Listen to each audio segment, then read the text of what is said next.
கடைசி 3 பந்தில் 21 ரன்கள் தேவை என்ற வெற்றி பெறவே முடியாத கடினமான சூழல். அதுவும் கடைசி ஓவரை வீசியது இலங்கை பவுலர் பதிரனா. அதேபோல கடைசி ஓவரை கடைசி ஓவரை எதிர்கொண்டதோ நம்முடைய சூரியவன்சி. அப்படி இருக்கும்போது அந்த கடைசி ஓவரில் என்ன நடந்திருக்கும்? ரிசல்ட்டே இல்லாத அதிர்ச்சி ரிசல்ட். கடைசி நிமிட பரபரப்பு.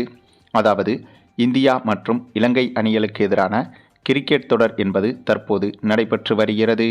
இந்த இரு அணிகளுக்கு எதிரான கிரிக்கெட் போட்டிகள் என்பது தற்போது இலங்கை நாட்டில் வைத்து நடைபெற்று வருகிறது.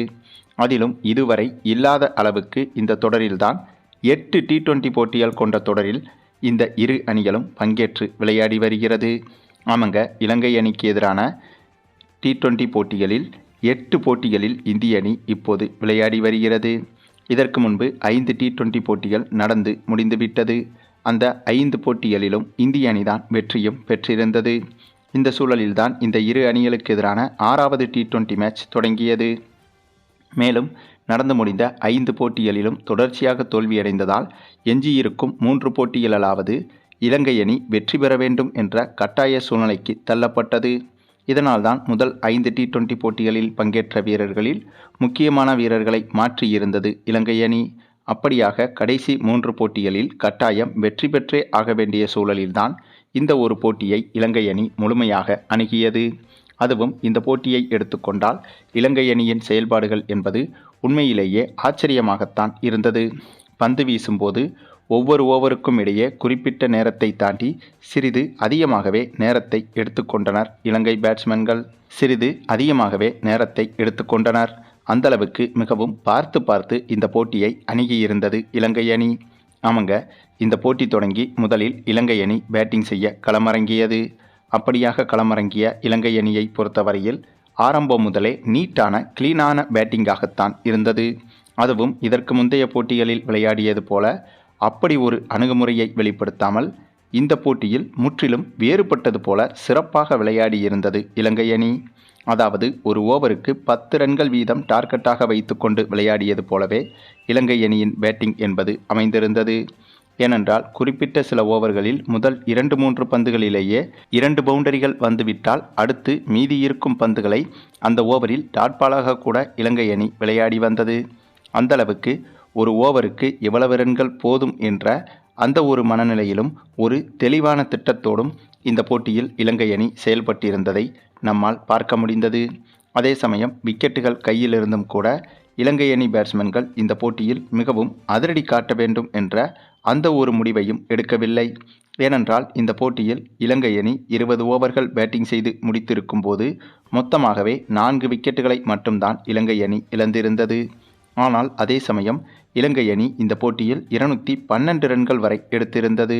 அதாவது இதற்கு முன்பு இந்திய அணிக்கு எதிராக விளையாடிய போட்டிகளை விட இந்த போட்டியில்தான் இலங்கை அணி அதிகபட்சமான ரன்களை எடுத்திருந்தது. அந்தளவுக்கு இந்த போட்டிக்கான தெளிவான திட்டத்துடன் தான் இலங்கை அணி களமிறங்கி இருக்கிறது. அதற்கு இந்த ஒரு இன்னிங்ஸே உதாரணம். அதாவது எப்படியும் இந்த போட்டியிலும் சரி, இதற்கு அடுத்து வரும் 2 போட்டிகளிலும் வெற்றி பெற்றே ஆக வேண்டும் என்ற அந்த ஒரு வெறி என்பது இலங்கை அணியிடம் தெளிவாக பார்க்க முடிந்தது.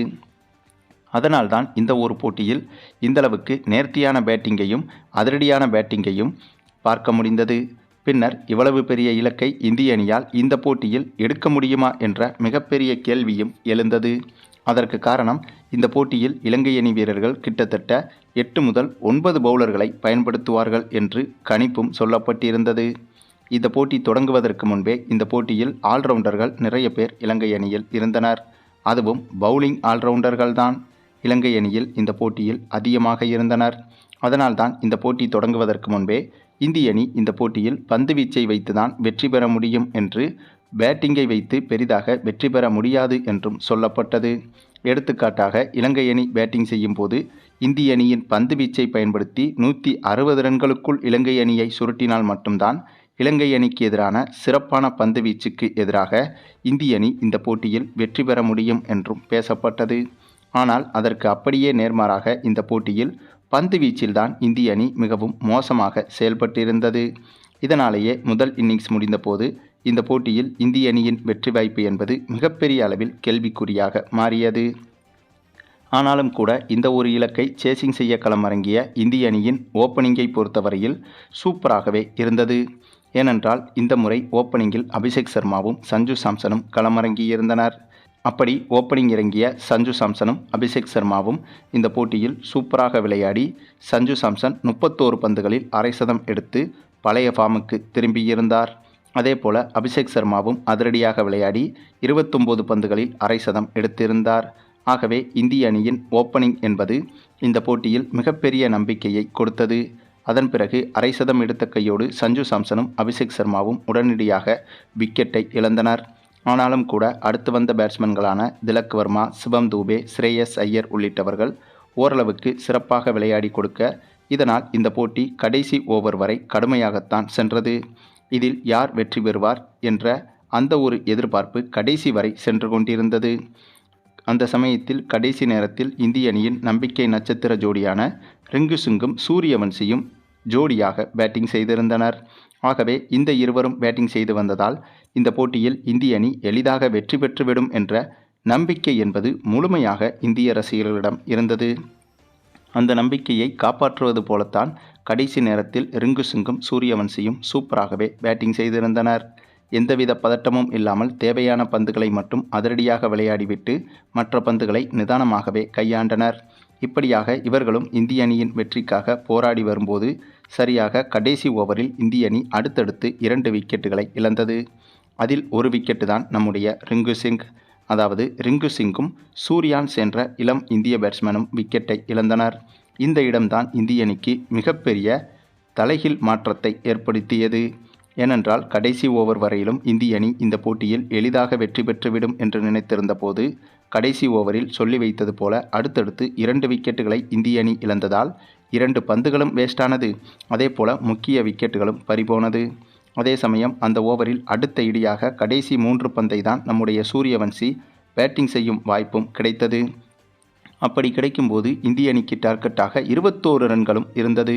எப்படி கடைசி 3 பந்தில் 21 ரன்கள்? இதை சத்தியமாக எடுக்க முடியாது என்பது பலருக்கும் தெரியும். ஏனென்றால் கடைசி 3 பந்தில் 3 சிக்சர்கள் அடித்தாலும் 18 ரன்கள் தான் வரும். அப்படி இருக்கும்போது கடைசி 3 பந்தில் என்ன செய்தாலும் இந்திய அணியால் வெற்றி பெற முடியாத சூழ்நிலை உருவானது. ஆனால் இந்த இடத்தில்தான் இந்திய அணிக்கு ஒரு அதிர்ஷ்டமும் கை கொடுத்தது. ஏனென்றால் அந்த கடைசி ஓவரை வீசிக்கொண்டிருந்தது இலங்கை பவுலரான மதிசா பதிரனா. இவரை பொறுத்தவரையில் இவர் அதிகமாக ஒய்டு பந்துகளை வீசக்கூடியவர். ஆகவே அந்த ஒரு நம்பிக்கையும் அதேபோல கடைசி 3 பந்தை எதிர்கொள்வது நம்முடைய சூரியவன்சி என்பதால் அந்த ஒரு நம்பிக்கையும் இந்திய ரசிகர்களுக்கு இருந்தது.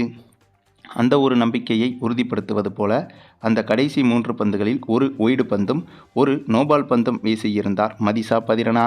ஆக இதற்காகவே காத்திருந்த சூரியவன்சி அந்த நோபால் பந்தை சிக்ஸருக்கு பறக்கவிட்டு அதற்கு ரீபாலாக போடப்பட்ட பந்தையும் சிக்ஸருக்கு பறக்கவிட்டு அதற்கடுத்த 2 பந்துகளில் சரியாக 2 பவுண்டர்களை எடுத்து கொடுக்க, அதே சமயம் அந்த ஒய்டு பாலுக்கும் 1 ரன் என சேர்த்து பார்த்தால் சரியாக இந்திய அணி 21 ரன்களை கடைசி 3 பந்தில் எடுத்து இந்த போட்டியில் திரளான முறையில் வெற்றியை பெற்றது.